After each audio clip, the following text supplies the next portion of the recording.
We have some questions from the stream. You had class about wealth yesterday. Let me look at the stream questions, man. All right. Mhm. So first, the Islam. This one question: how do you separate your religion and beliefs from the church? By church, I mean the hierarchy with the leaders. So, like, how do you separate religion and like personal beliefs? Like religion out here, meaning a belief system that is adopted by Joachim. I don't know what it is, but if you have some kind of church that's got a group of people that meet on a regular basis, and maybe you meet somewhere, there's some systematic belief system that everybody embraces at some level, because that's what makes like some kind of religious body, right?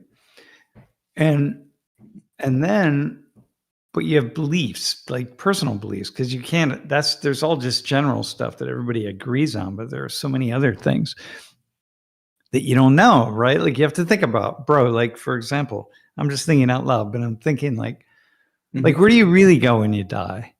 You know, all the religions have a certain idea, but they're not saying like, no, but this actually, you go toward this light. And then when you get to the light on the other side, you connect with God? Well, what does that mean? You mean me personally as Sam, or you mean my spirit? I mean, there are an infinite number of beliefs that have to go along with a general perspective.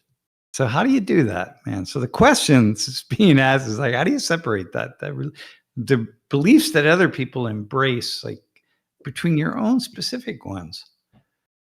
Yeah, I don't know. You know, I did that the other day in class. I talked about, it was when we had our exam. Someone asked what I think happens when we die or something like that. And I'm like, oh yeah, and I have my belief about that. So. Well, the beliefs should align. No, they're never with never. Like with the beliefs of the religion, they're never going to. But should they? No, that's what I'm saying. Is like there's too many.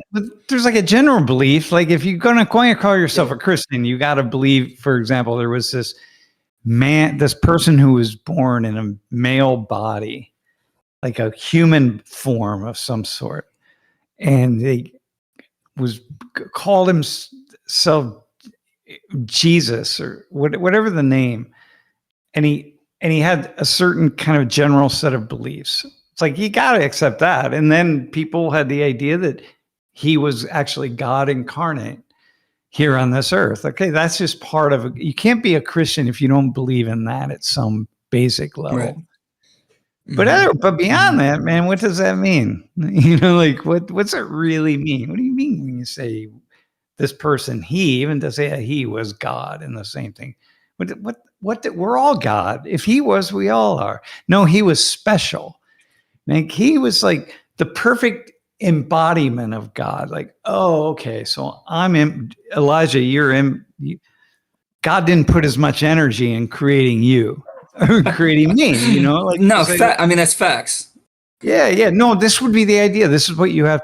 Right. This is what you would believe to believe in Christianity. That God and those are special attention with this other person who lived and died, 2,000 years ago, and the Christians believe was the Messiah or the Christ or whatever.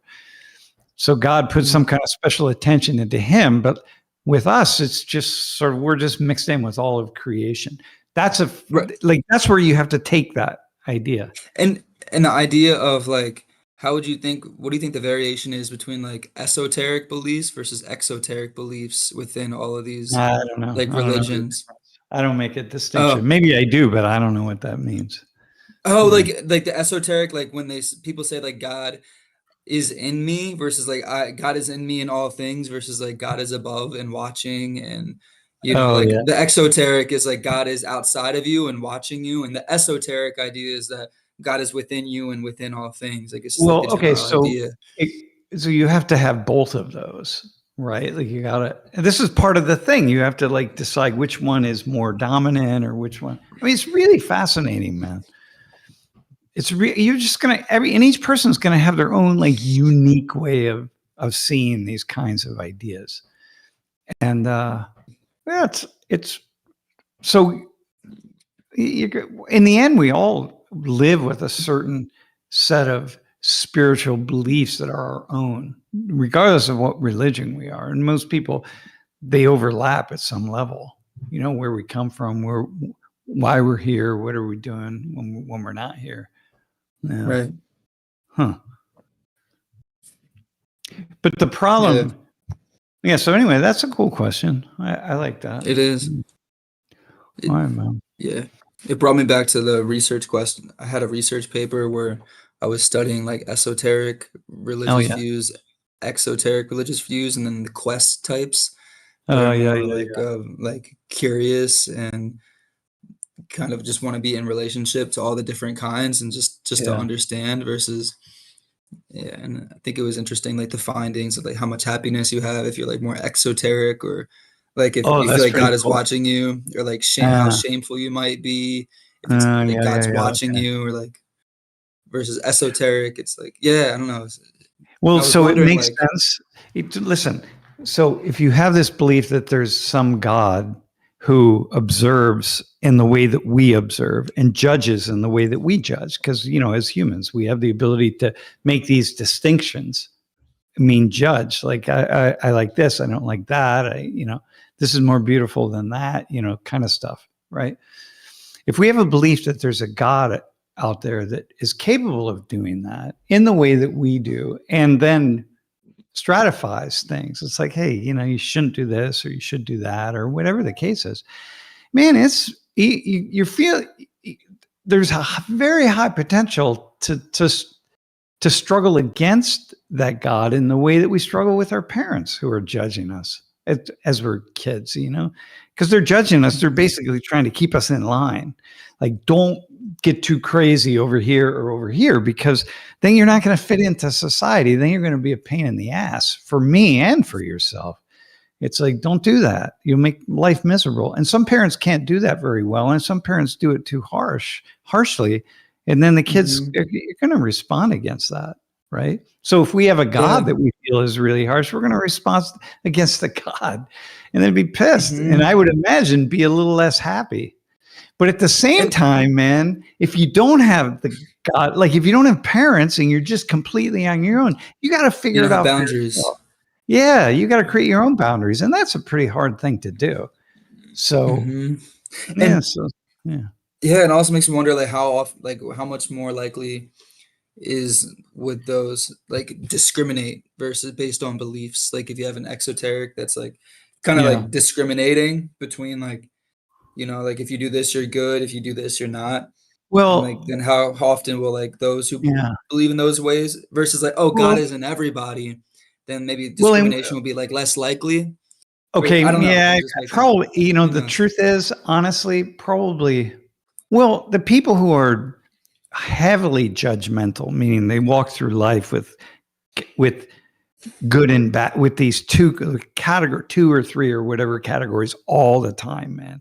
And everything they see is just through the lens of judgment, meaning I have to assess what's good and bad, right and wrong, et cetera, like everywhere I turn, you know, and then we're always condemning ourselves, condemning other people, whatever. So there's some people that have really a low threshold for that, meaning they do it a lot, and other people that don't do it so much.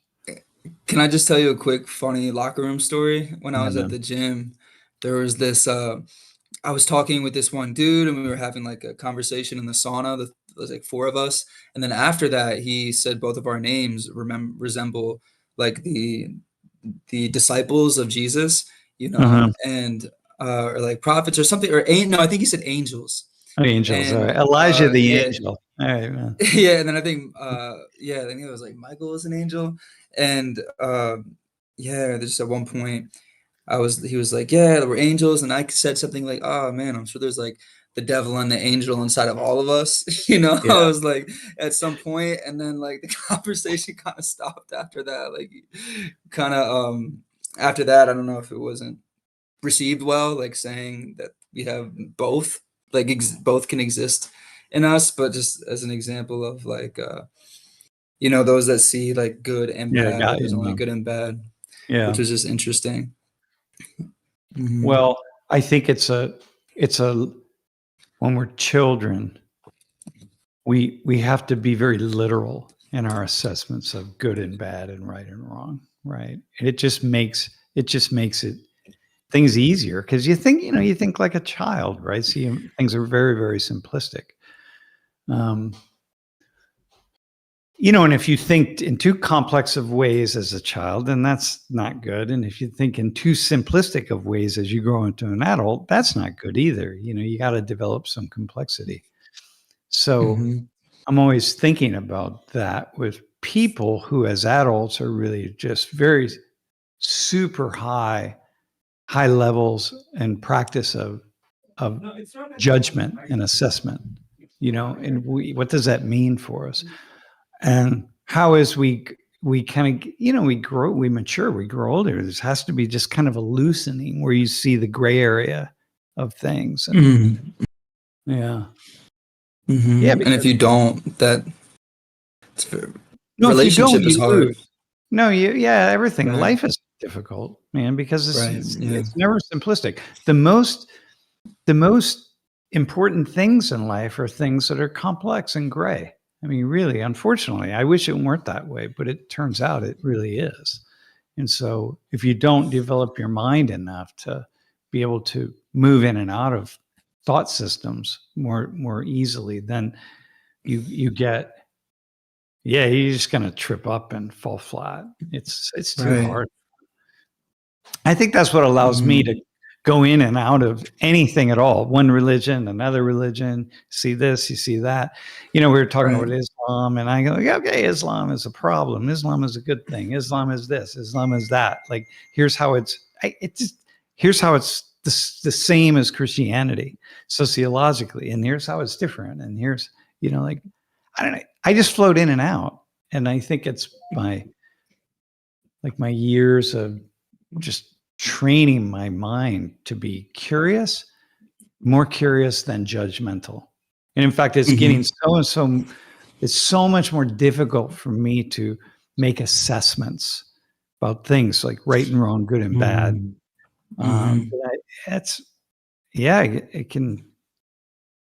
It doesn't matter. I still act in ways and do things in ways that are profoundly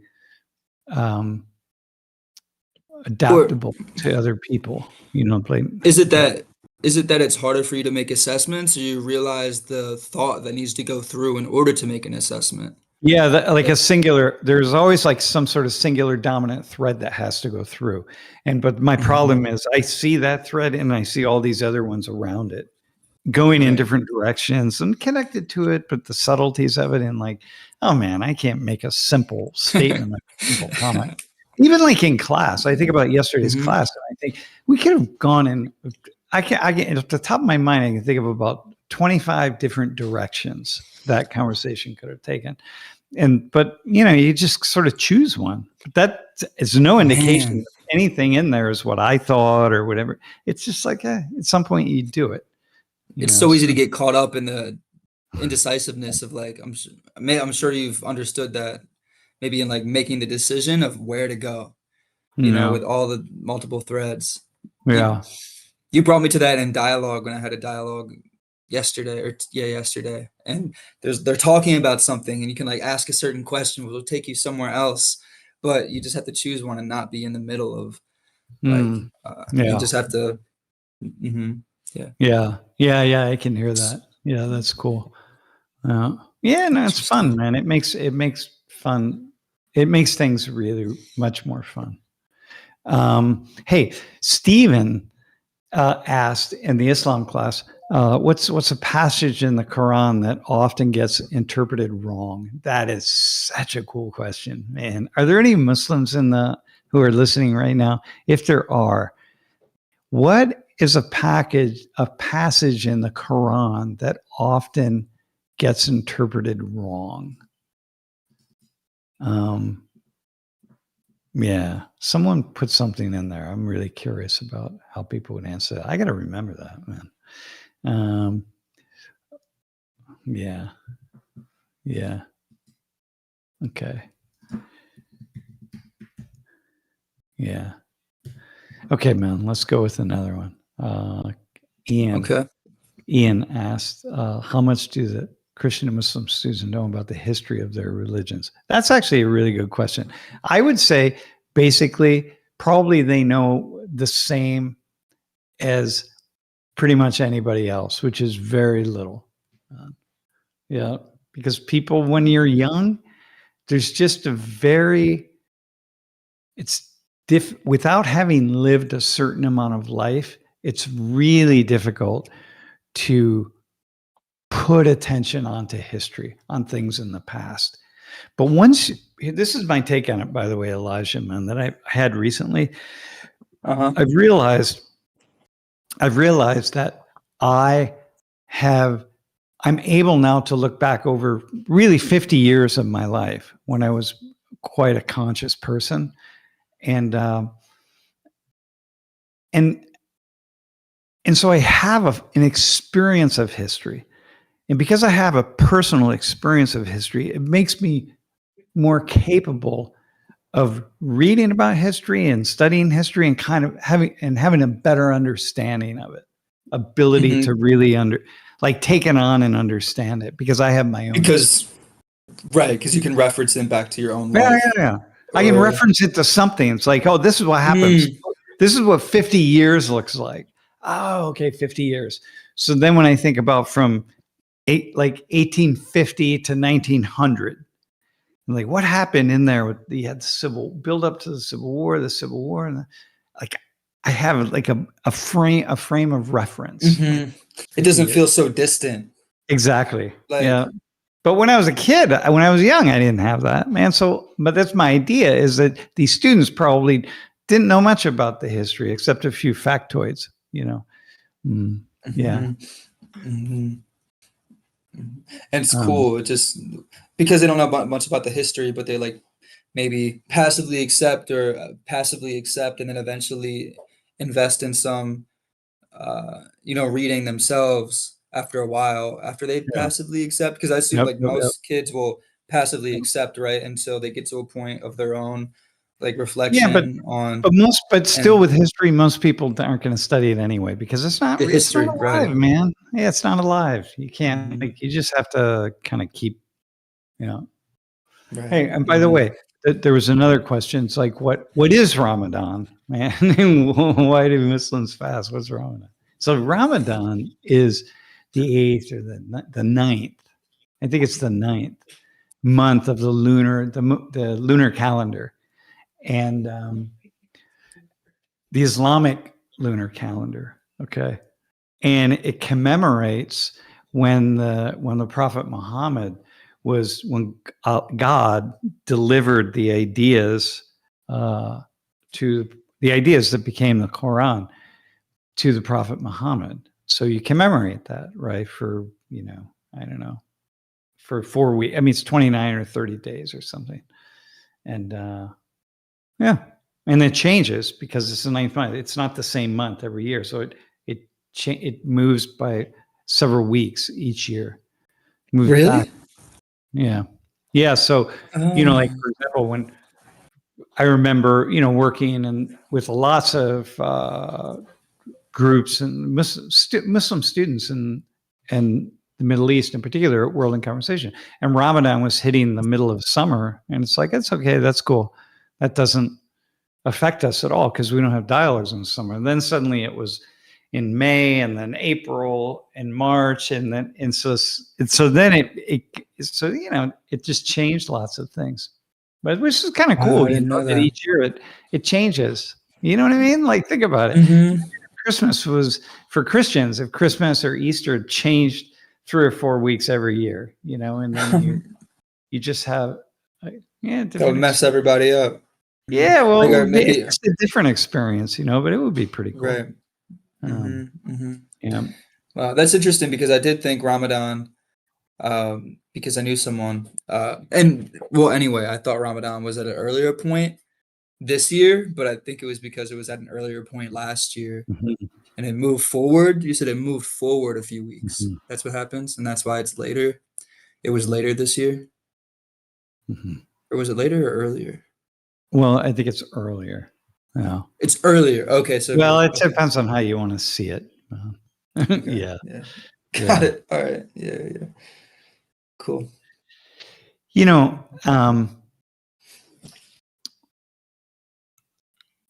also the question asked about fasting, and you know, fasting. One thing that's really important. There's like a communitarianism in the Arab world and in Islam. That's this kind of in a, I don't know, communitarian. I don't know how to say it really, but here's like the interdependent. Idea.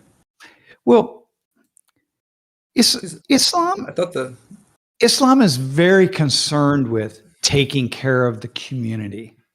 Okay, so there's so much of the Quran and so much of the center rules, and rules is too strong, but the dictate whatever mandates for a Muslim, they're built around taking care of people in your family, like, and taking care of people in your community.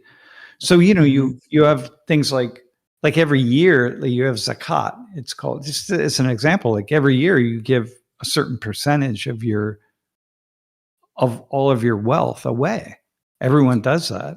And is that similar to Eid? No, zakat is the gift. Like Christians tithe. They do the idea for Christians is, hey, give 10% of your income or whatever per year, whatever, every week, like your weekly salary. Weekly. The 10% is just idealized, right?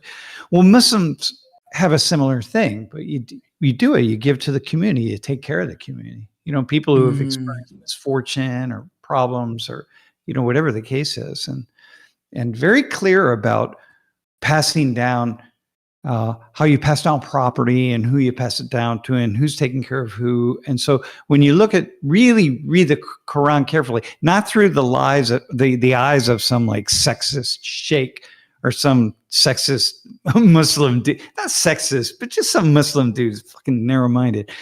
The Quran is actually very balanced in terms of gender and makes sure that people of both genders are taken care of.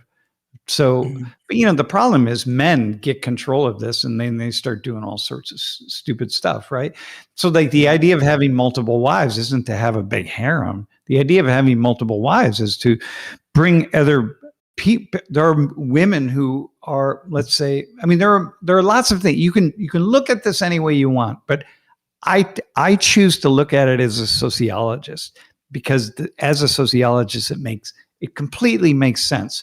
I don't choose to look at this as a man who's from the perspective of men who have interpreted things. Okay. But there are always misfortunes for people, man. Like I know somebody who married who took a second wife of a woman that's really like his sister-in-law. Just kind of took her on. It's like her husband died and he had to just bring her in, but he needed to make sure that she was taken care of legally.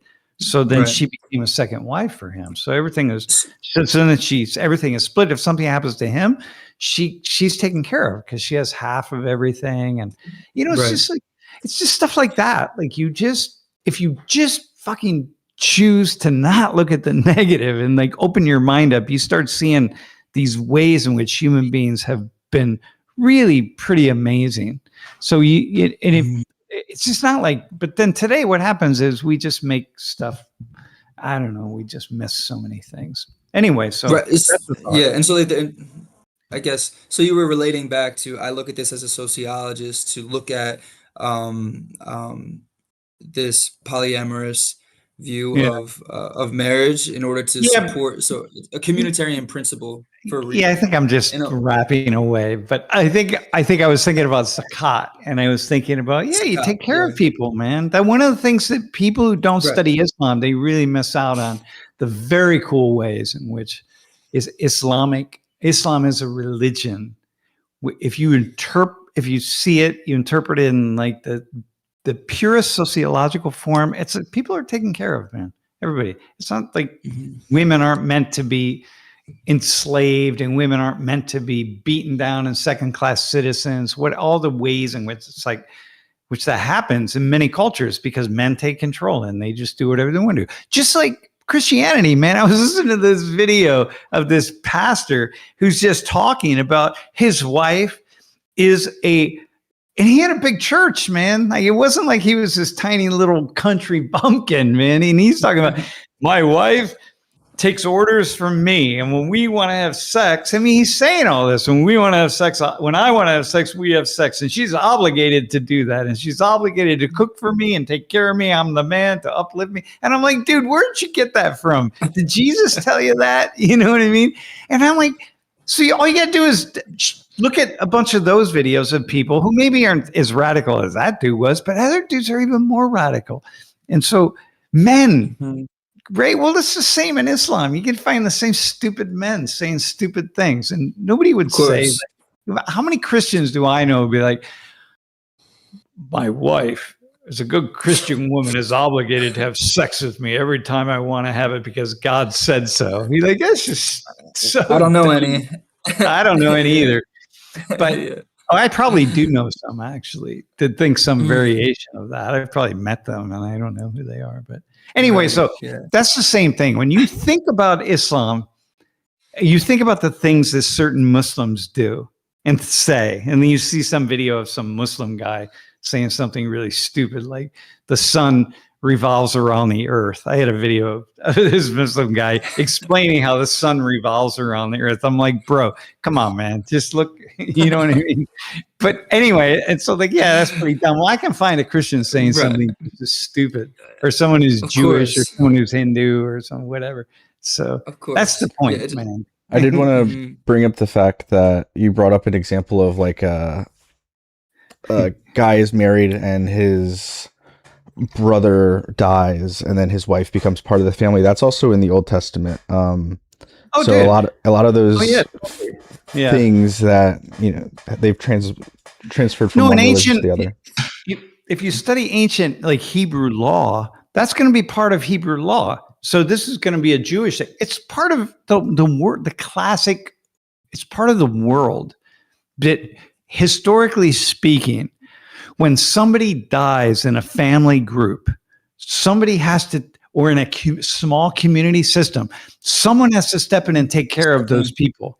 So if the mother dies or the father dies or whatever, someone's going to step in and take care of them, man.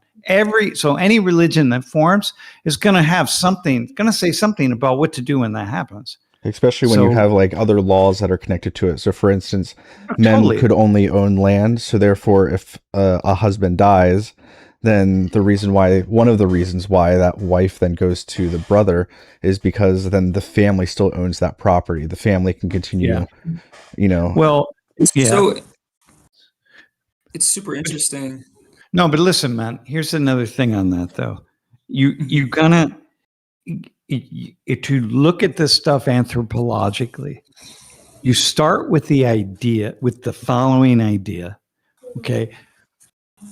Communities, small communities, groups of people. We lived as hunting and gathering clans, which would mean somewhere between like 60 and 120 people in a group, right? For the vast majority of human history. That's just how human beings roam the earth, in these small collective groups, right? And so until we started settling down and farming, and then we could kind of build out, right? But fundamentally, in every single group, if it's going to survive, the people in that group are going to live by certain rules that are going to allow them to survive. And there's a reason why they live by those rules. So it may be that, you know, once you start to settle down, only men can own the property. Dude, it's not that, surely speaking, I'm thinking sociologically, the men didn't all get together and say, we need to oppress the women and only we're going to own the property, right? Maybe it became that, but in the beginning, the group has to survive. And so therefore, whatever they do, if they make a decision like that, you got to trace it back somehow to some logical, rational decision that increased the likelihood that under all these different situations, the group will thrive and survive. Okay. Does that make sense, bro? 100%. I was going to make the connection that it's interesting that the interpretation of these previously like survivalistic tendencies Mhm. that now in the modern day are perceived differently because we no longer need to survive in the same way. And now the Dude, yeah. convenience in the Yeah, modern no, day is this is being like why in the Old Testament it's sinful to eat sea shellfish or whatever. It's like, dude, come on, man. That's 2000, 2,500 year, whatever the F that was. That's a long time ago. So, but this is the problem with basing your ideology, your ideas on writing that's millennia old, right? And so, like, yeah, just you gotta. So mostly we don't do that. What we do is we take it and we tell stories.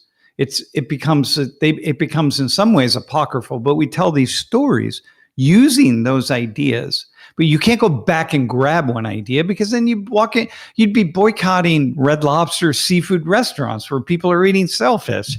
It's like that's a sin punishable by death, I think, in the Old Testament. So it's like, why am I protesting an abortion clinic? I should protest Red Lobster. You know what I mean?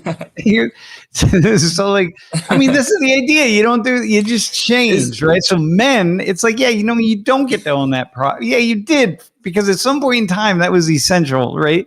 But now it's not. So now we're going to change things. So, one example I was thinking about, I keep going back to the marriage thing of having multiple wives, like for survival or like to maintain resources. But now, since we're inconvenient, like there's so much convenience, and now everything is for like pleasure and preference. Everyone wants to be able to have a different connection with a different person, not because they need to survive, but just I can have multiple connections and have different relationships. Oh yeah. So I want to be able to pursue that, but like it's everything changes, man. No, everything changes because of our modern world. So yeah, Chambray 24 said like Christian flat earthers, any flat earther. Like, I mean, come on, man, seriously. Like, oh my God. I mean, it's silly. It's beyond silly, man. To be honest, but yeah, it's just like, oh my God.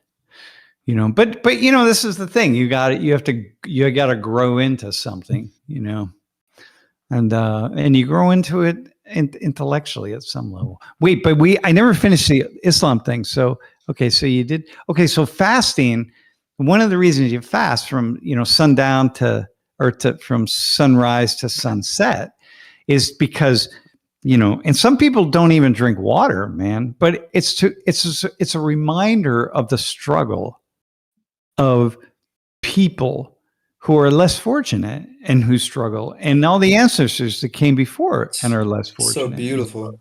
It's like self-reflection, self-improvement.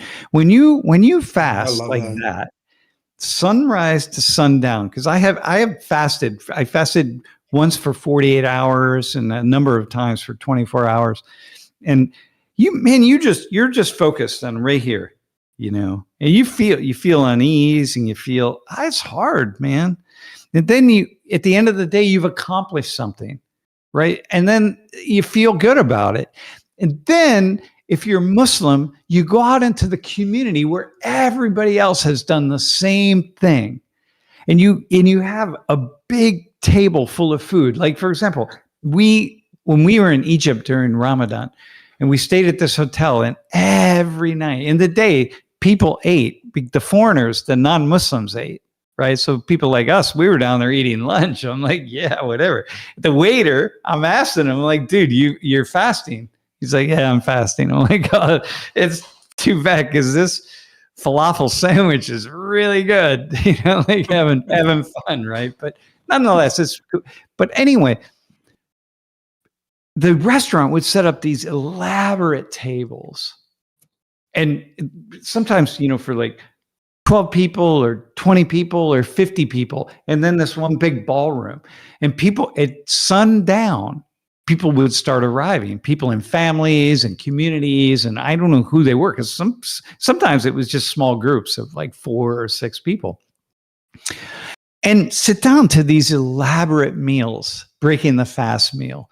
And like, it was just the energy, it just felt so good. Like I wanted to be part of that. And so imagine you go to people's houses, man, and you break your fast with your family members and your loved ones. And like, And you do that for 4 weeks, man, 29 or 30 days. And the beginning one and the last one are the biggest ones. And like, man, it's just, and you're in this spiritual bond with other humans, man. I just wish more people, I don't know. It's such a, wish more people what? It's so beautiful. Can have the experience. Like people who are afraid of Islam, I wish you could just go have the experience with Muslims that I have had. And like, man, it's so cool. And I don't have that experience with Muslims who are closed-minded and dumb. Like I wouldn't do that with the Taliban because I'm like, dude, you guys are fucking idiots. But like, I'm not, you know what I mean? Like I couldn't do that because they're not all of them. Some of them are probably just immensely open-minded and thoughtful. Not very many probably, right? Because it's the Taliban. That's the nature of it. But you know, whatever. But there's 1.5 billion Muslims out there, so you're gonna find quite a few of them, man. Many hundreds and hundreds and hundreds of millions. Most of them actually, just like Christianity. But anyway, so that's my thought. Yeah, it's beautiful. It was really cool. That feeling in my stomach when you were talking about it, just like dude. It's like I have this video of me. Jeff might have it. He could play it of me in Cairo getting a haircut, and it was like 2 a.m. or something. And I'm walking. I was down in I was down in the old part of Cairo. Man, that's just. You just can't put the energy to get, you can't even just like how it felt, you know, how it feels walking around in the middle of the night and everything's open all night long. And then in the day, everybody goes to sleep. But I walked by this barber shop and dudes are in there working because it's like, yeah, you got to work, man. They're not getting their haircut in the middle of the day because these guys are sleeping. And so they got my hair. Wait, what's the reason for that? That people are up all night? Oh, because all night, because that's when you break your fast at sundown, and then you're going to go all night, and then right before sunrise you have another meal. Sometimes people sleep and they wake back up, but oftentimes, because a lot of people got to work during the day, even though I'm fasting, I'm working, so it's all the same. Like you have your meal, it's sundown, and then you go to sleep. And you wake up right before sunrise and you have what would be like your breakfast, but it's before sunrise, right? You have a nice elaborate breakfast and then you fast all day long until sundown again. And so a lot of people, they are up all night long because whatever, they have jobs or they have whatever, or people will be up from sundown till like 1 or 2 in the morning, like Cairo. And you're you're expressing how you were feeling that synchrony. Like throughout that night, it sounds like. It just felt like everyone's out celebrating because for sure in Ramadan, it's the holy month of Ramadan. So it's like right now we're in Semana Santa. And so here in the US, Semana Santa, Holy Week, isn't like such a big thing unless you're in a Catholic community. But when I lived in Ecuador and I went through 3 different Semana Santas in South America, the whole week, man, it's just like it starts, you know, the Sunday before Palm. It starts working up to Palm Sunday, but then you have Domingo de las Ramas, right? The Palm Sunday, and then it goes the whole week. Semana Santa, man. So I would be with these priests, all these like special things happening, and it was very colorful, and communities would come together, and all sorts of things would be going on all week. And then the highlight was Thursday, because that's when you celebrate the death of Christ, right?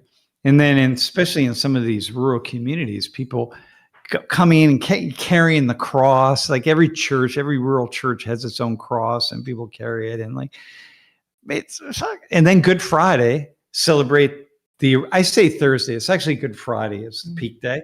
And then Saturday, it's like not much happens. And then Sunday, Pascua, Sunday wasn't nearly as big as Good Friday. Never was, at least at least where I was. But in any case, it's cool. Semana Santa. It's like a whole week, right? And so that's like Ramadan. It's just a whole month, so you feel it. Right.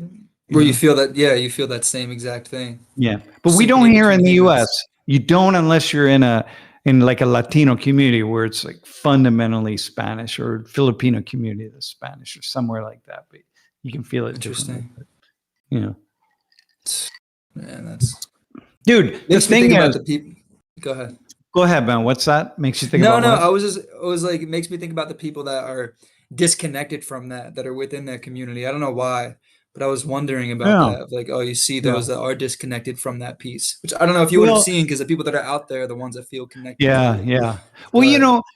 yeah, I think also, though, it's like in Christianity, right? A lot of Christians don't feel the that that deep connection until Christmas time or Easter week or whatever. Again, I say Easter week here in the U.S. Easter week isn't such a big thing, but a lot which of is times, Semana people Santa feel or it. Ramadan for those, it's Yeah, yeah, that yeah, big yeah, moment. yeah. Just saying. And there are a lot of people that don't really celebrate Ramadan. I mean, it's a thing. It's like if you were born Christian. You're born into a Christian family, whether you were baptized or not, or maybe you were baptized, but you didn't get confirmed to some church somewhere or whatever, right? You don't really go to church. But if you were born into a Christianity, you feel it when Christmas comes along, man. You feel it. You know what it is. You know what it means, and lots of people are put their orientation in that direction. So if you're Muslim, even if you don't really practice, you don't pray, you don't this, you don't that. Still, when Ramadan happens, you feel it, man, because everybody around you is acting accordingly, So I don't know. I wish that I wish I had the. I don't know. I feel profoundly lucky that I have been able to have the experiences I've had that allow me to see the best of humanity, human culture, and human beings. I also have seen some of the worst, but I've seen far more of people just being them, people being people, meaning the best. And what you feel lucky to have experienced is, man, what would be so awesome for everybody to be exposed to. Listen, man. Well, I got to think that at some level it makes sense to me, but I don't know, man. It would make sense to me. Hang on, I'm going to see if I can find this this video of me getting my hair cut in Cairo. Yeah. I don't know. Huh. It's a really cool video. I don't know where it is. Probably. Yeah, well, so much for that. I'll find it. Maybe at some point I'll play it. Facts. Oh, wait. Hang on. It might be on my phone, man. No, it's got to be on my phone. I took it on my phone. Hang on, man. I'm going to find while we're talking. Yeah, ask me a question, bro. All right, bet. Let me see. Yeah, throw one from the stream up there. Yeah. What do you think? How do you think I would do it? The ones from the PowerPoint. Yeah, yeah. Hey Jeff, I'm going to send you a couple videos. All right, you can play.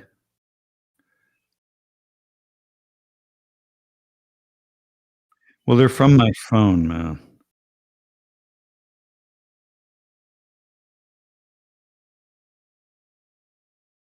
Oh, really? Oh, dang, all right, man. All right, hang on, man. I'm going to do that.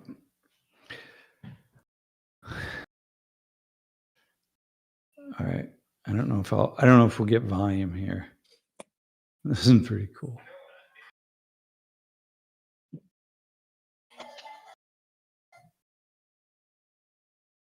Come on, man. Oh my gosh, I can't believe I did that. All right, here we go. All right.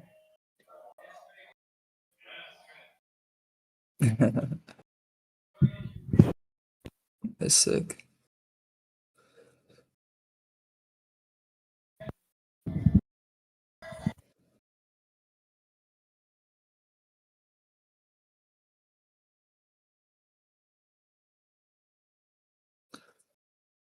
played. I think it played through. Yeah. Yeah, that's cool. Where was that? Was in. Where did you say that was?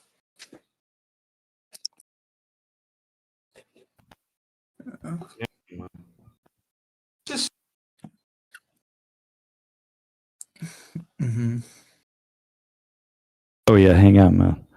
All right, here. Oh,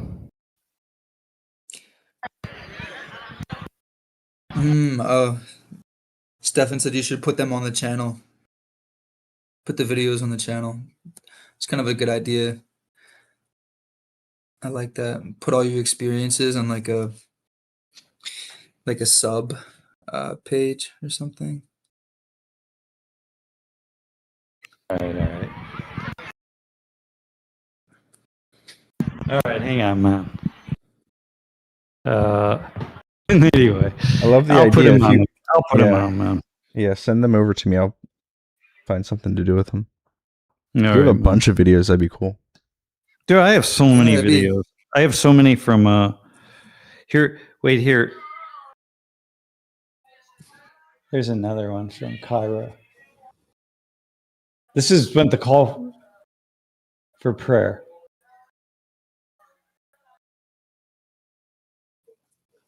It's so lit up and like, man.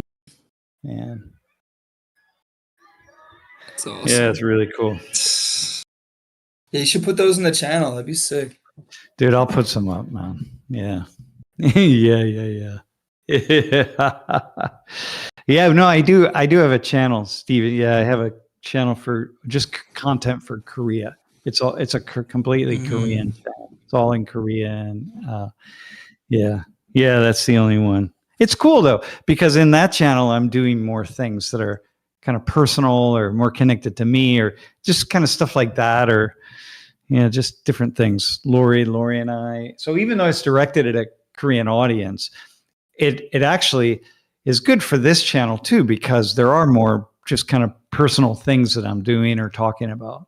But it really is. Yeah. All right. What else do we have? One thing from the current stream that Ian responded to, he said, "I'm not understanding how you got to misogyny and patriarchy from my question. Those are present in all Abrahamic religions, among others." Oh, no, that wasn't his. Was that his question? Hang on.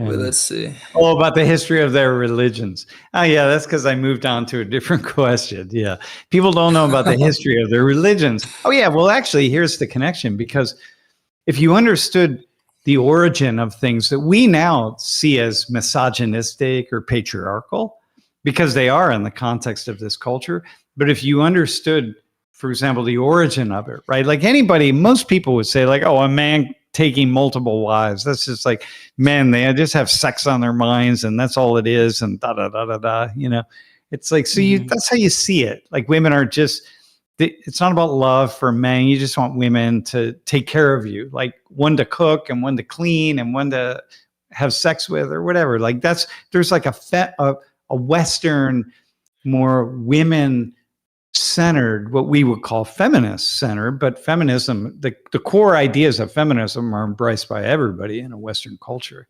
And but you get that, right? Like you don't, like, for example, when you walk down the hallway, Elijah, where you're working, there's just as many women as men, or more women than men. But whether there's slightly more or slightly less, it's not even an issue, man. Women are wearing what they want to wear. They're doing the work they do. You don't look at them as less qualified in any way because they're women. It's just like the core ideas of what we call feminism, the core things, we agree on 98% of it. It's just fundamental. Women have achieved, and there are ways in which women have not achieved it. Like you're in certain positions and women still have to fight for respect and here and there and the other thing, but you're not, when you're doing most of what you're doing, you're not fighting for respect. It's just a given, right? That's part of our Western culture. But but if you understand some things like multiple wives, we said, if you understand the origin of that and like where it came out of it came out of this time when people were living on the land, man, and really working to survive and so on and so forth. Well, obviously there must be something to it, because men back then weren't sitting around as men going like, let's further exploit women. It's like human beings are trying to build an effing society that would have social relationships that allowed them to thrive over time. Right. So whatever you're going to do, it's going to have some kind of value to it in some way, right? And yeah, sure, women might be stepped down at some level but there were plenty of societies, man. The chalice and the blade. There's a really cool anthropology book, The Chalice and the Blade, that just shows all these women-centered, women-oriented worlds, thought systems, and morality systems that have existed throughout time, right? But in more recent years, especially with the West. Chalice and the Blade. Chalice and the Blade. Yeah, it's a really cool book. Sweet. I used it in class. But the idea is you have to be able to take yourself back to 10,000 years of human beings living in these small groups traveling around. You got to see that all of this stuff got set up. So many of these things got set up then at that point in time. There's no argument that you can have now about it. Yes, but It's like you got to go 10,000 years of this. All of these religious orientations, they all emerged out of that. And then when that transitioned over, people starting to plant food in sedentary places, but all of it was immensely precarious, because you don't know where you're planting food. You don't know what's going to come up. You don't know, like, is it going to flood? Are we going to have a drought? Are we going to have whatever? Life was immensely precarious. And so survival, people lived on average to like in their 20s and at best 30s. And then you die. And so it's like, and most children die, man. The infant mortality rate is super high. So it's like, fuck, everything we have in these religious texts emerged out of that. You got to see that. Wow. Bro, is that cool? That's a really cool idea, right? I've never had that idea. Yeah. I heard one of the science guys, maybe it was Neil deGrasse Tyson or somebody, and he was talking about the magic of science and medical science specifically. And he was like, the average age of a person didn't really go up until like 150 years ago. Yeah, like, that's right. Like over 10,000 years, it went up by like 6 years. And then all of a sudden it skyrocketed because we were able to, have more food and more stable living conditions. Exactly. And then once we started having vaccines, because we have these things, they're called vaccines, and they work pretty damn well. And then once we start having those, it's like everything starts to change. So many basic things. We start understanding, like the most dangerous, how to control the most dangerous animal in the world. You know what that is, bro? The most dangerous. Don't tell me. The most dangerous animal in the world. Most dangerous. By far and away, the most dangerous. The absolute most dangerous, man. Not even a question. Man. And we've been able to control it. Not kill it, but control it. Yeah, we try. We do a pretty good job. Kill it or control it? It's mosquitoes, man. Matt has it. It's mosquitoes, man. Oh, okay, man, well, bacteria. Okay, well, it's bacteria first, for sure, if we're going to go to anything. But yeah, mosquitoes continue to be, man. It's malaria, man. It's all the diseases that are transmitted. Dengue fever and malaria and yellow fever, one after another, man. Mosquitoes killed so many people. Yeah. I mean, okay, bacteria have, but beyond bacteria, right? It's mosquitoes. Yeah. Dude. Someone just jump on one of the chat GPTs and ask how many humans die each year from mosquitoes. How many humans do mosquitoes kill every year? Look that up. It's got to be a million still, man. People die from. Yeah. Anyway, so I'm looking up 600 to 700,000 people worldwide. Yeah, that's what you got currently. That's what I got. Yeah. Okay, so we're still practically eradicating. We've eradicated, well, practically in certain areas of the world, malaria, and yet it's still killing that many people. Yeah. Wow. 700,000 to a million. Yeah. Okay. Look at that, man. And so this is quite phenomenal, right? this is why knuckleheads like Kennedy and his, you know, like, well, this is why you can't take like the CDC and everything that's happening. You can't politicize that, because there are certain places where you want to critique things like the CDC, and you want to critique big pharma. Like, you got to critique it, man. It gets too big, and then big pharma, we set these systems up when big pharma can do like what big pharma did under COVID-19. And we said, listen, we'll pay you guys, the biggest pharmaceutical countries in the world, we'll pay you cost plus profit, meaning that you just, whatever the cost is, we'll do cost plus financing, right? Whatever the cost is, doesn't matter. Stop COVID-19. We had to do that. Find us a vaccine, man. You got to stop this thing, because we don't know how far this thing's going to go. It might just die off, but if effing might not. And before we know it, 1 billion people are going to have died from this. So you got to just stop it. So pour it, whatever it is, as much as you want to spend. And then on top of that, we'll give you a certain amount of money. Like, I don't know, 20%, 25% or whatever. That's what we did in World War II. And at the end of World War II, bro, Eisenhower said, watch out. When he left office, in one of his last speeches, might have been his last speech, but he said, watch out for the military industrial complex, because it's an animal that has to be controlled, right? So this was in like 54 or something. So he watched that military industrial complex continue to grow, because in World War II, we did cost plus financing, because we had to fight Hitler, and we had to build thousands of airplanes and tanks and everything, man. And so we're just like, boom, every industry we possibly could, we had them making military equipment. It didn't matter what the cost was. We got to win the war. Wow. You pour every penny you can that you need to into it. You don't even question it. So what Hitler did in the 30s, right? So anyway, so we did that. And then he says, now you built all of this military manufacturing. We built it all. Like, look at it. They came to life.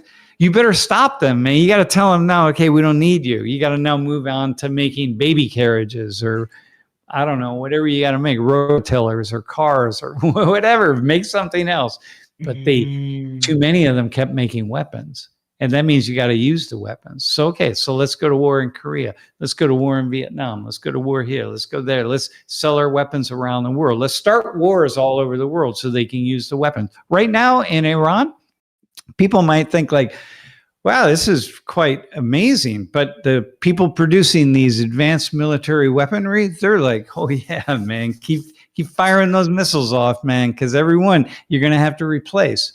And then, we're going to just continue to live. And there are all the sales people for all these military weapons contractors. They're in and out of congressional halls right now every single day, man. Hey, well, once you use these weapons, you got to buy the other ones. And so here we go.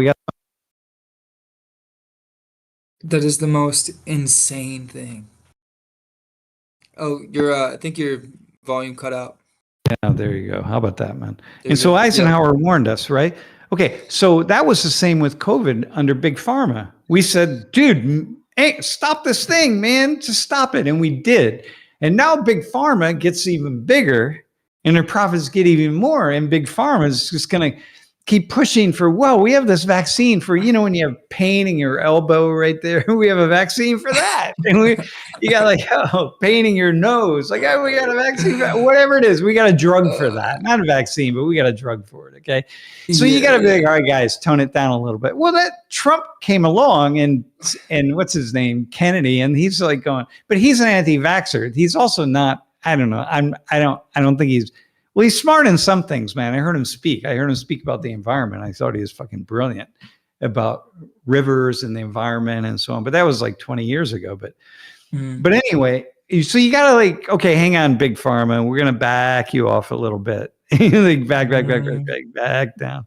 Okay, so we're doing that. So he's doing that, right? So now we go back up. But the problem is when he's doing that, he's also just critiquing vaccines in a way. And then, the reporters are like, wait, do you no longer believe in vaccines? Holding up the microphone to his face. You don't believe in any vaccines? He's like, oh, I don't know. He's just turning down the spigots, man. Because if you don't turn them down, Big Pharma will be like, open them back up. These big, huge things, like open it up, right? It's not even like open it like this. It's like boom, and just we'll take as many dollars as you could possibly spend. So you gotta do that, man. You know. Mm-hmm. So I just got my first shingles vaccine last week. By the way, I checked it out. I'm like, looked at the whole thing. I'm like, dude, hang on, we got a shingles vaccine. So I've been hearing about this thing for about 6 or 7 years, right? And just kind of waiting. I'm not going to be the first one out to get it. It's been around for a while, but I didn't hear about it till 6-7 years ago.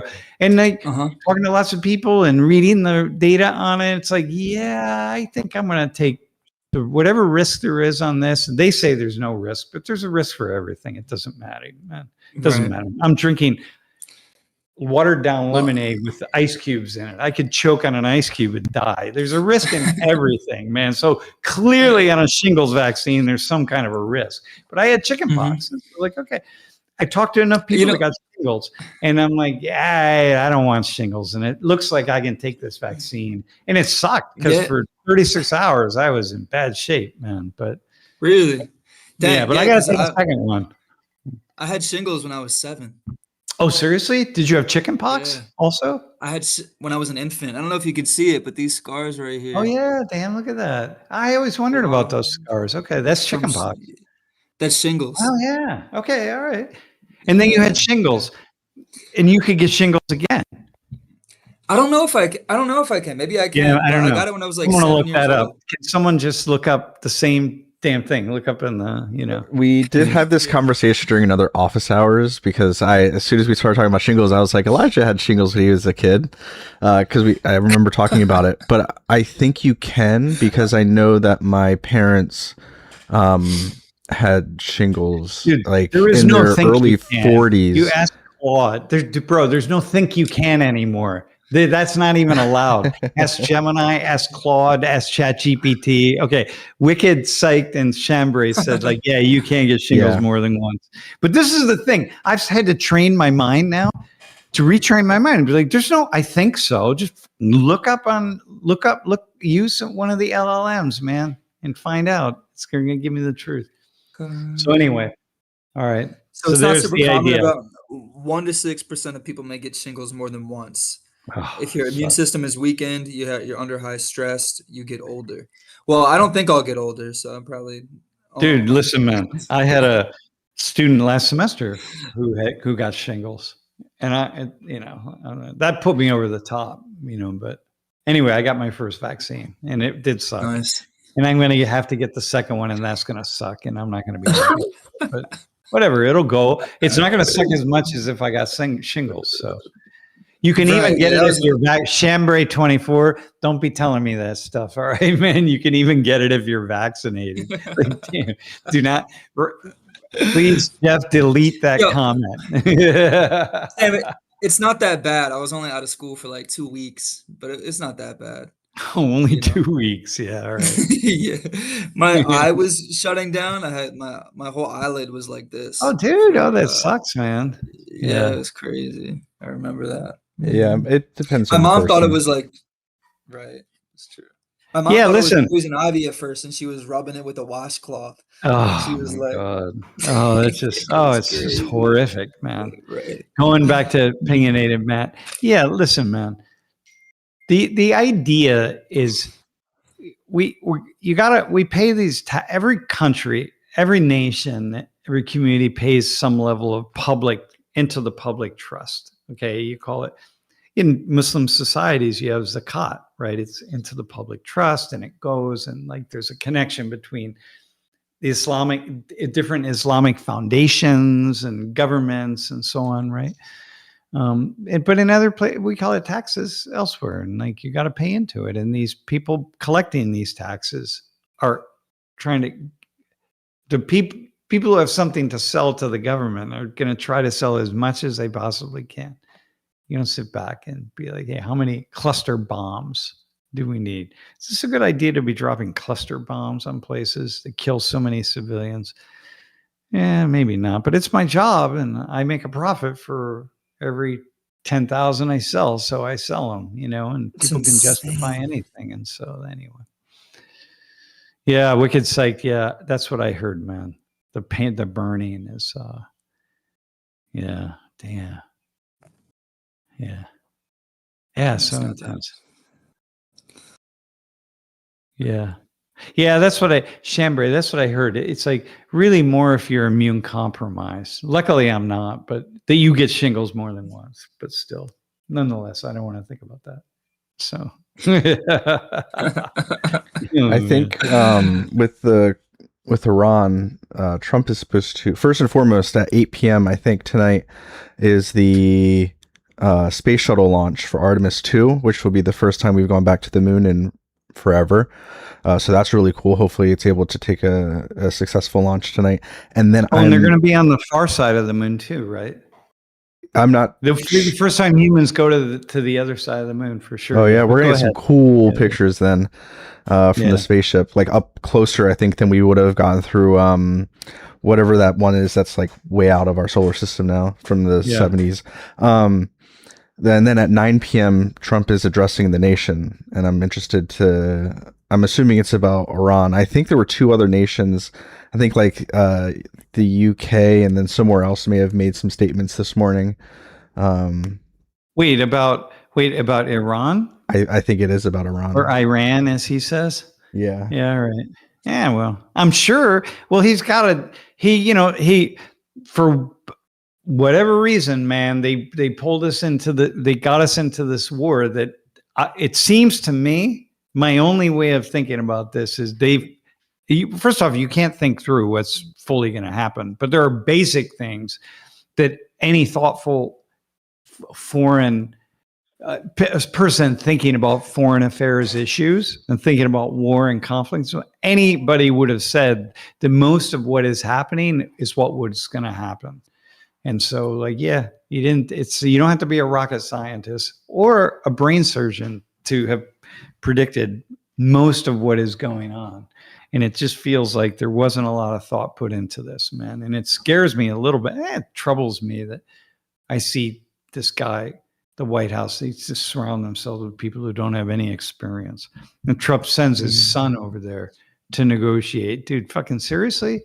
This is like lifetime jobs for people. This is all they do. They're working on this. They're thinking about it. They're doing these kinds of negotiation at the international level. They have alliances and trust building. And you send to your father-in-law and your son over there. They're going to take care of it for us. But to me, it's mind-boggling, actually. But that's insane. I don't think about it too much, because if I think about it too much, I just feel a rage that doesn't allow me to just go in my class and have fun talking to students, because, whatever. So yeah, maybe he's going to talk about that. Yo, we'll see. That's the type of that would be on like a Family Guy skit. Yeah, I know, man. And even then, you'd be like, "Oh, thank God that'll never happen." And then it does. You know what I mean? Oh my God. Just like I woke up one day and the bulldozers were taking down part of the White House, and I'm like, "Dude, you can't do that. Like, you can't. That building belongs to the American people, man. Who gives you the right to do that?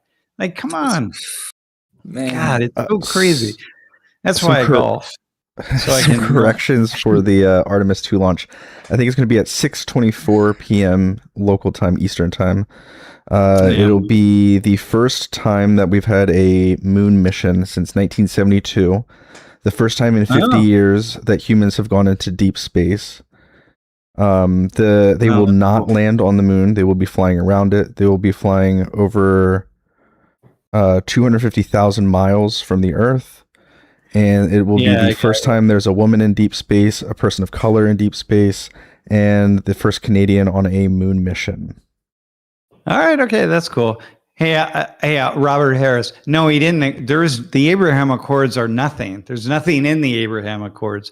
What Kushner did was go over and sign agreements with the Saudis to build out their big financial pool of money.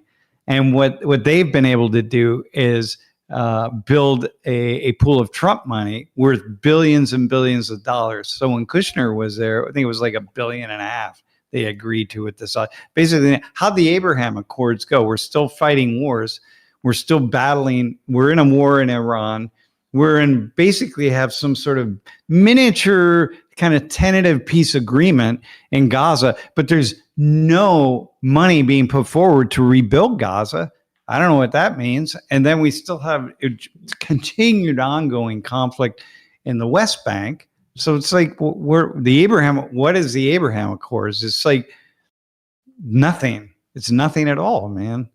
Except the Trump family going and making a ton of money. And if you're a Trump supporter, I'm going to ask you to do one thing. Do some research. You can ask one of the LLMs, ask Gemini or Claude or ChatGPT or whatever, how much the Trump family is signing on to, how much money they've been able to grow as part of the whole family unit since 2016. I mean, you don't have to go 2000. It didn't really start until probably 2018, but just do a little bit of research on that. And it's pretty disturbing, man, really. And it goes absolutely 100% against anything that 99.9% of Americans believe to be true, which is fairness.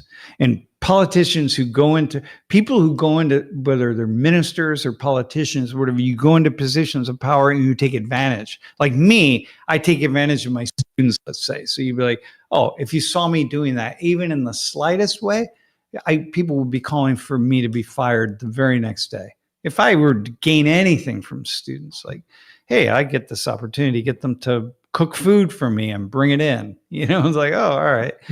So it's like, nah, it's so egregious. It's so deeply problematic. And the fact that I'm able to continue to do what I do without talking about any of that kind of stuff, like the egregious, God, oh my, the thievery, it's just stuff like that. I can't think about it. I can't talk about it because A, we all don't want to hear about it. So my other people are talking about it. So you do. And B, it doesn't allow me to do what I enjoy doing, which is just having conversations with students and people and looking at the positive side of things. But my God, but please, if you're like like really a Trump person, you need to look that up. You need to see what they're doing and that family is doing. It's really, you won't like it at all.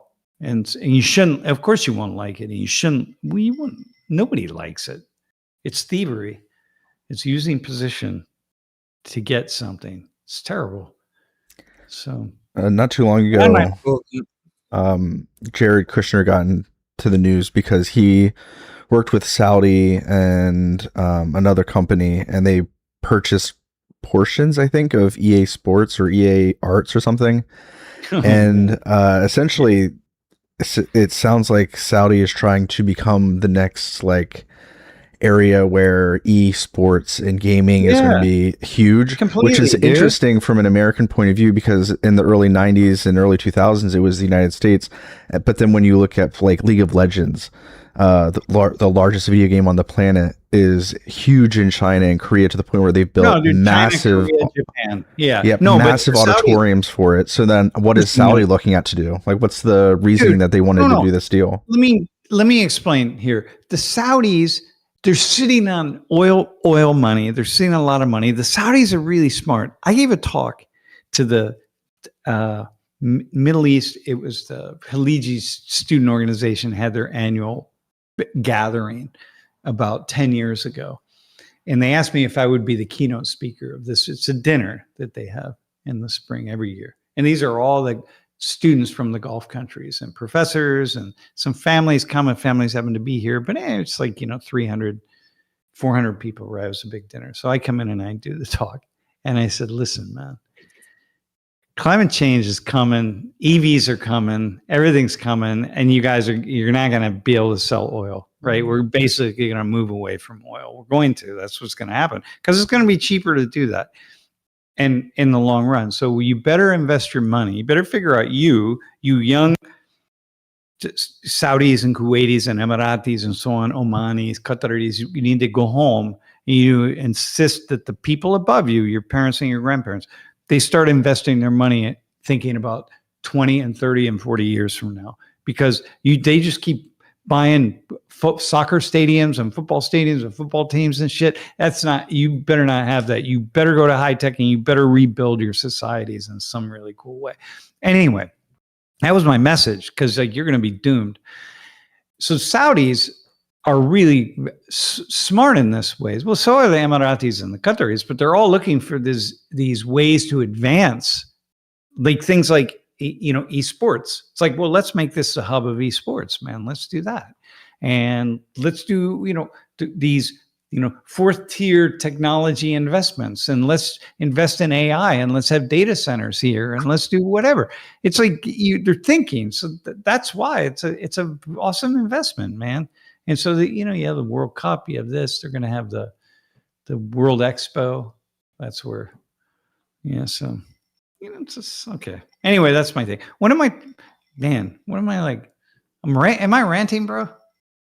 No, I thought you were making a connection point from what we were saying previously to this. I think you were connecting something, even though I can't name it. I think it's good. Yeah, and you have to go to the golf. If you haven't gone to the golf, you got to go golf, and you got to really understand how technologically advanced things are. And that it wasn't, the Qataris and Saudis and Emiratis doing it. They're bringing in, they are, but they're bringing in all of these foreign technocrats. And then people like me, that's what I was doing there. And they're doing, it's pretty damn modern, man. It's pretty like, you got to go to Riyadh and Doha and Dubai and Abu Dhabi, and you just be like blown away. This idea that like, these are tribal society. You don't see the tribes. The tribal leaders are driving Bentleys and Rolls Royces and stuff, man. I remember I got in my first Rolls Royce. And like, I'm like, damn. And the door comes down. And I'm like, I thought you guys were a tribal society, man. Like, we're the camels. Not really. It wasn't. But like, people here are like, oh, those people, they're at war forever. They've been fighting forever. I'm like, they're fucking also driving Rolls Royces, man. And it's pretty amazing to sit back and go like, oh my God. Wow. Yeah. You just have to see that. That's why, I don't know, man. It's so funny. Yeah.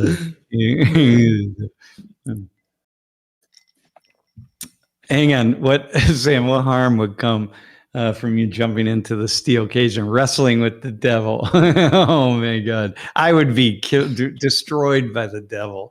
You know why? Because Lori said this the other day. She's like, you don't see danger. She said, you never see danger ever. I'm like, yeah, I don't, man. Yeah. I don't see danger. So I would get in the steel cage with the devil, and I just feel like, yo, what's up, man? This guy. All right, I feel like I'm sure you're not all what you're talked up to be. Come on, no. No, I really don't see danger. This is the thing. She's really, it's pretty interesting, man. No, like that's what you would say to the devil. Oh, I got you. Yeah. These people say that you're, and I'm like, come on, man. It's just let me understand devil culture. Like, what is it about? I'll go back and do a class on it. Yeah. Dude, the happiest classes in the world are, by the way, the happiest classes in the world, man, or the happiest countries in the world are definitely, they're all the Scandinavian countries. Yeah. Damn. It's crazy. I thought I did a class on that, but I just pulled down an email on that because I'm going to do a class on it. Oh, here it is. We did talk about. Oh, here it is, man. The Danish. Frank. Yeah. It's always it's the. Hang on. Right now, this past year, it was the Finns. I think. Hang on, man. Yo, I'll be right back, but I'll be listening. I'll be like 1 minute. All right, man. You do that. They're the happiest people with the coldest weather. Yeah, this past year it was the Finns, but and and then right behind them was Norway, and then the Danes, and then Netherlands and Sweden, Canada, New Zealand. But then look, man, in 2025, I'm looking at the chart, right? Israel came in 1, 2, 3, 4, 5, 6, 7, 8th. Israel came in 8th. So like, the US is dropping, man. We dropped pretty low. We're not in good shape, man. Happy thoughts in a frozen place. We were in 23rd place. So, Korea doesn't do so well on the happiness scale either. Yeah, it's just that crazy competition, man. Yeah, where's the Germans? The Germans are halfway down, about 12th. So, in the Belgians, they're below the Belgians, man. So, well, that's just because they eat chocolate all day, I guess. Yeah, dude. Yeah, exactly. And waffles. Yeah, it's wild, man. It's pretty cool. Canada has really dropped, man. Back in 2011, Canada was 5th, and right now Canada's about 25th, which is kind of wild. But like whatever, these are happiness rankings. I mean, I don't know. There's not that big of a difference between first and 25th. I don't know. I mean, you know what I mean? Really, there's not that big of a difference. So it's really an existential feeling. All right, listen, man, tomorrow in class, Hakeem's going to be there. Hakeem's a former student. And we're going to have a conversation with a couple students. And it's going to be cool, man. Yeah, it's going to be a really cool class. Is Takeem the one who does like facilitation in a professional setting? Oh, okay. He was there. He was in class yesterday for a hot minute, but he was in the back room with folks. Yeah, it's going to be a lot of fun, man. If you would have come to dinner last night, you would have seen him. Yeah. Okay. Did he come to the alumni summit? Yeah, he was there. Yeah, he was there. Yeah. Did he have dreads? No. No, he has really short hair. Okay, never mind. Yeah. All right, man. So that's it. I think but we have a ton of questions. I didn't get to any. God, oh man, sorry about that, y'all. Jeff, pop them back up. Next time, man. All right. Maybe we should do a double In the office hours. In the beginning of class, I walked over to the side and gave him a hug. Yeah. I didn't expect him to be there, but it'll be cool, man. That'll be really, really cool. Takeem did this thing. Hang on, I'm going to tell a Takeem story.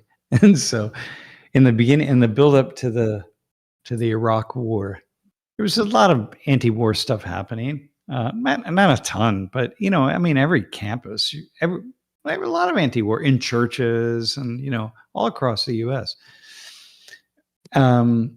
Anyway, he did this display, right? And he's like, "Look, man, the problem is with wars, civilians die. I mean, a huge number of civilians die. That's the nature of it, right? If you could just take your soldiers and our soldiers and their soldiers, and you put all the soldiers together in a field and let them do whatever they're going to do, that's one thing. But the fact is, innocent people die." So Takeem's like, so what he did, one night, as the kind of build up to the war, right? He invites Laurie and I over to the apartment of a friend of his, a student of ours also. And we walk in, it's kind of dark, and in the shadows, kind of in the living room, I see these corpses, like body bags. I'm like, dude, what? And he was being real secretive, like, dude, what? I'm like, what is that? And so then we realized what he did was he made these simulated body bags, okay? And it looked like corpses that are wrapped up. And he took them around campus in the middle of the night and he delivered them to various areas, right? And it was like, I think he called it the This Means War Project.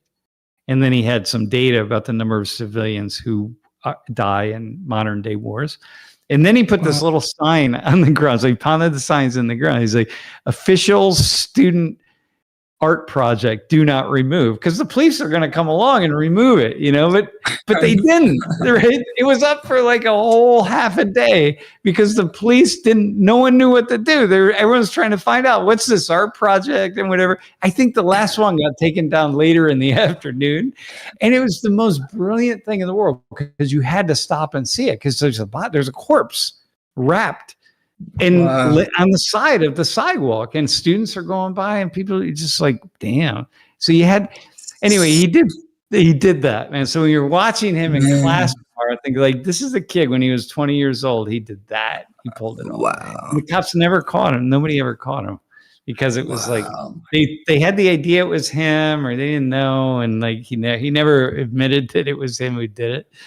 And it's just so like, it's just good, it's just for a young 20-year-old to do something like that and have the wherewithal to figure out how to do it.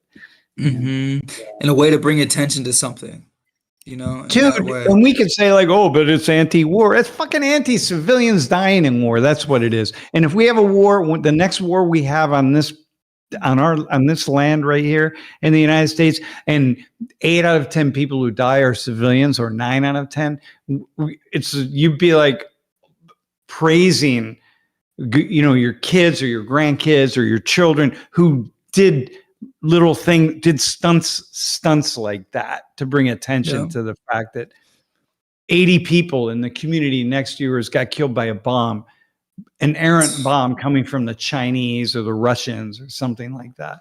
You'd be like, oh, that's so horrible. Well, that's what he did, man. So, and it's like, it brings attention and brings the feeling. Yeah. Of mortality, of death. Nah, he's a brilliant strategist in that way. It was so intense. It was so funny to see it too.